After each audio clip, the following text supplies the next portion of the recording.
The oil business had been good in this area for a long time, but in the 70s, when the oil prices got real high, the oil economy really boomed again like it almost never had before. Shreveport was a real centerpiece for that, and as a result, all this money came into the local economy and a ton of clubs opened up. The party is on. Absolutely no one under the age of 8 admitted without your driver's license. That's Louisiana, y'all. Yep. Gotta be 9 to party down here. Ah! This whole alleyway was always packed with people. But the coolest place for me, the best listening club we had was right down here. It was called Humphreys. Every now and then, they'd give us a shot and we'd come over from Tech.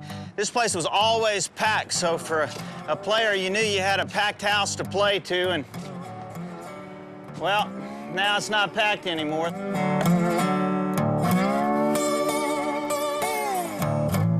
They got it all boarded up.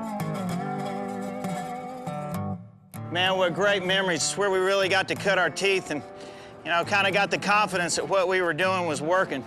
At that time in Kicks's career, he was very versatile. Kix was playing blues, he was playing country. There were all types of music that we were really experiencing and exploring at the time. I was really influenced by the music coming out of Texas, what Willie and Waylon were doing, what Guy Clark was doing. And I was playing all that kind of music at the time and starting to write songs, and it was all working. Kix started doing his own shows, and I started doing these little home movies, and we would show movies during breaks in his shows. We were always just coming up with crazy ideas and doing weird and silly stuff. You know, we did Gone Fishing, which is pitifully stupid movie. Hey, it's great to be here, and look, on your left is our guest fisherman today. It's Dunn. We were just out in this boat catching banjos and cash registers and all this stuff, acting like it was perfectly normal. At the end of it, we caught this redfish and looked at it like we didn't know what it was and threw it back, you know, just stupid stuff. Y'all come back and join us again. It's funny, Ronnie and I still do some of that stuff. I left Abilene, Texas in '77 and moved here. And the club scene all over town was just rocking. It was Mad Dogs and Englishmen, Leon Russell, Joe Cocker, Clapton's band was there. You know, you could walk into a club and find Bonnie Raitt sitting in with the band or something like that.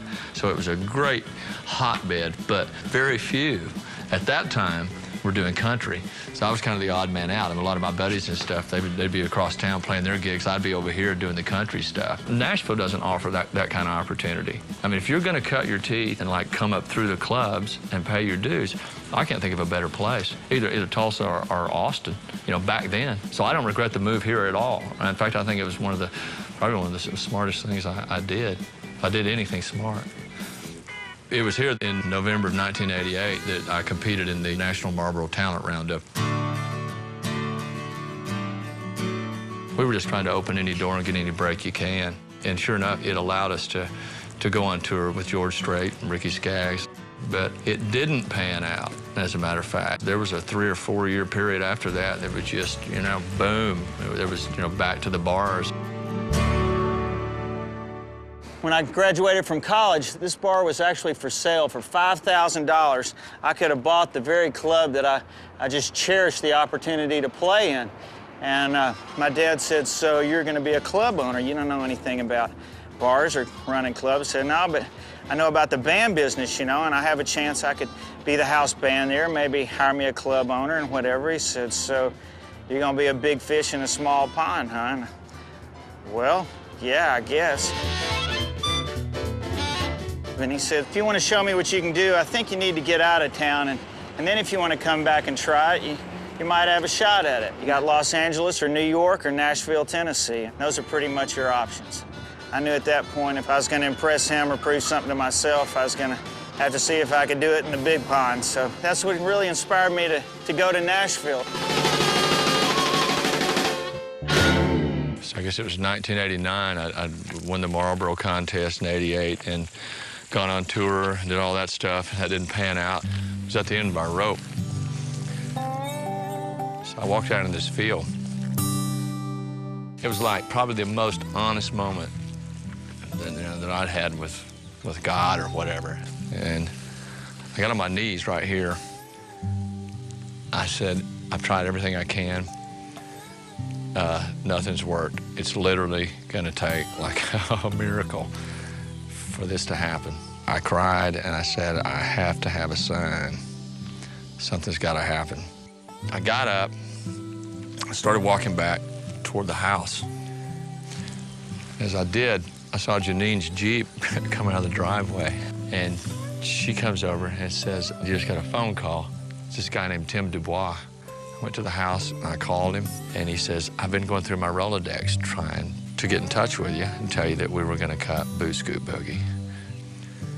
It's time to move to Nashville. We did.